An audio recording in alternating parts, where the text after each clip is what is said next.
Time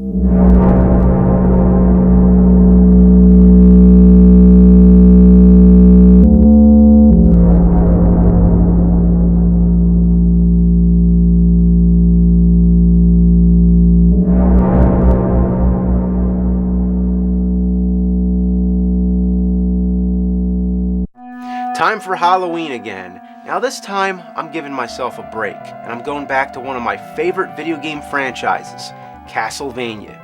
It never stops. The same way Dracula keeps getting resurrected, I keep finding these games just creeping into my subconscious. The same way the Belmont family has to keep putting evil back in its place, I'm cursed to keep doing game reviews and constantly mentioning Castlevania. Say from the Castlevania, kind of reminds me of a Castlevania. Castlevania? It's like in Castlevania, the Castlevania. So once again, it's like Castlevania. I talk about it all the fucking time. So what the hell, let me just get it all out. This is going to be a big-ass Castlevania marathon with my own perspective. This is Castlevania, how I remember it. It's the Nintendo age. I'm sitting on my ass playing Super Mario Brothers when my cousin comes over and says, "You want to play Castlevania?" Instantly, it triggered images of Dracula in my mind and of all the frightening horrors that lurk in the dark. We popped that evil son of a bitch in the Nintendo and bam!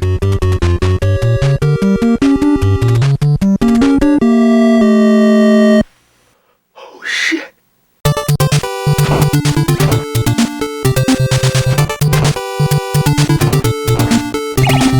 What can you say?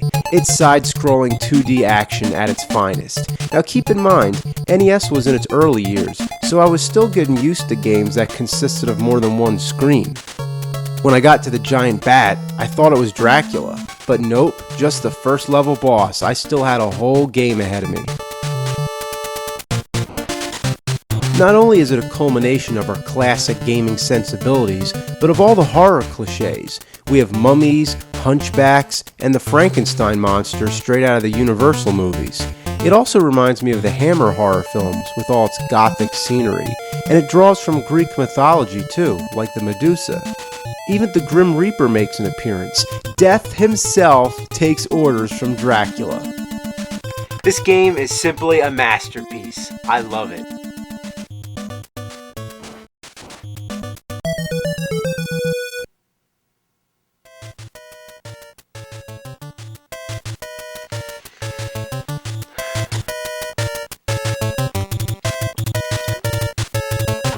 Well, I never said it would be easy.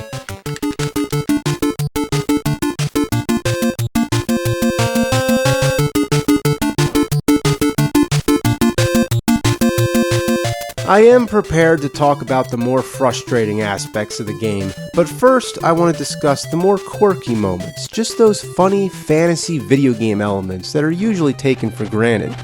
One thing I never understood, after you defeat a boss, an orb comes down and you have to touch it. What's the point? Couldn't the next level just start right away? Why do I have to touch an orb? And besides, what the fuck is an orb anyway? Just a glowing ball? Another thing I want to know is who is the architect for this castle? All these blocks and staircases have no rhyme or reason. How about all these candles? They're everywhere. But the Simon Belmont, that's common. You see a candle, you whip it, and hearts come out. If I were to whip a fucking candle, would hearts come out? I'd like to know.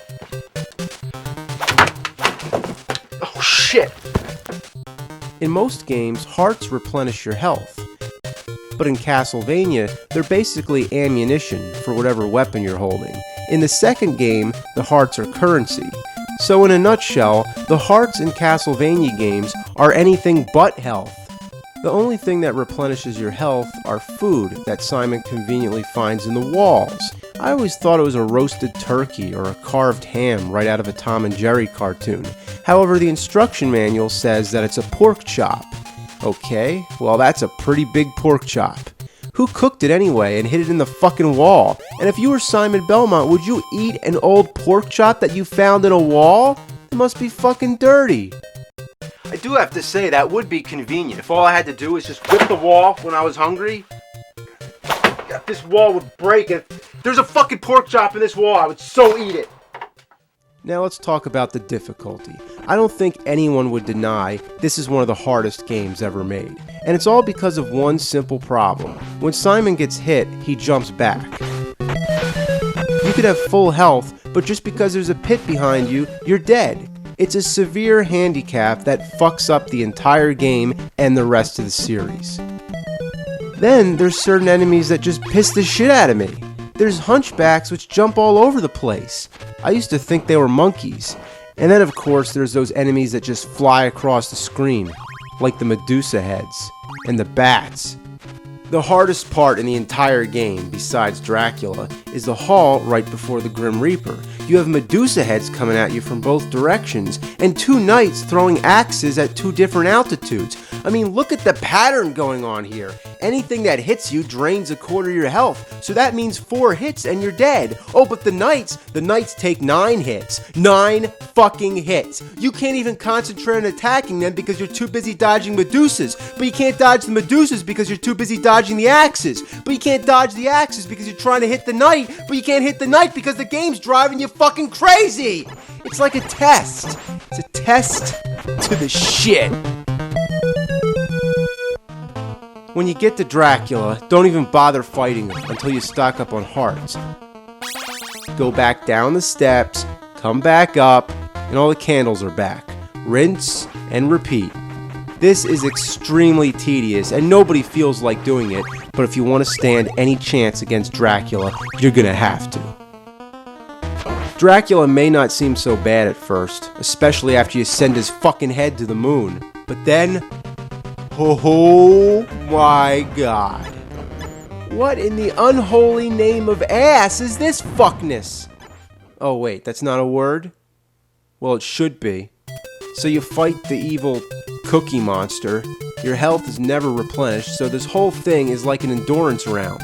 If you took one single hit on Dracula, I say your chances against the cookie monster are up a rat's ass.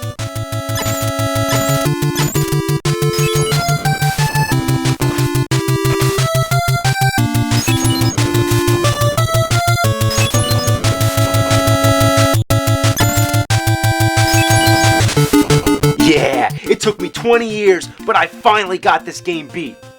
Your mother! And you still gotta get the orb? Oh, you're gonna replenish my health right after I beat the game? Thank you so much. Dracula's castle crumbles, and then come the credits.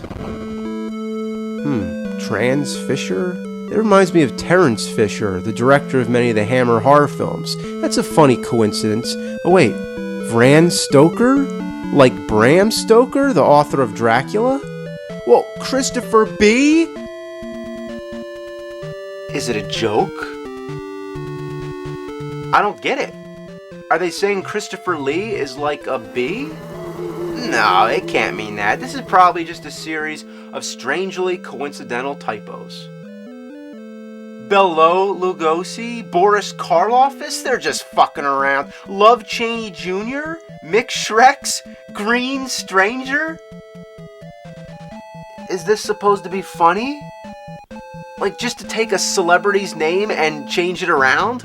That's like if I took the name Steven Spielberg and called him Steven Gielberg. Like, that's not funny. That's kindergarten level. No, kindergarten students don't find that funny. Aliens don't find that funny. Well, anyway, that's Castlevania for you.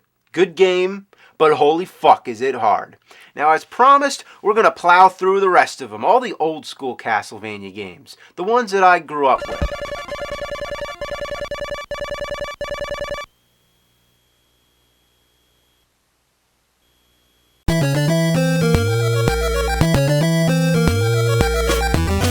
Not that one. Next on our list is Castlevania 3, which in many ways is the true follow-up. No, I already reviewed that game. So anyway... No. Stop. Stop. Stop!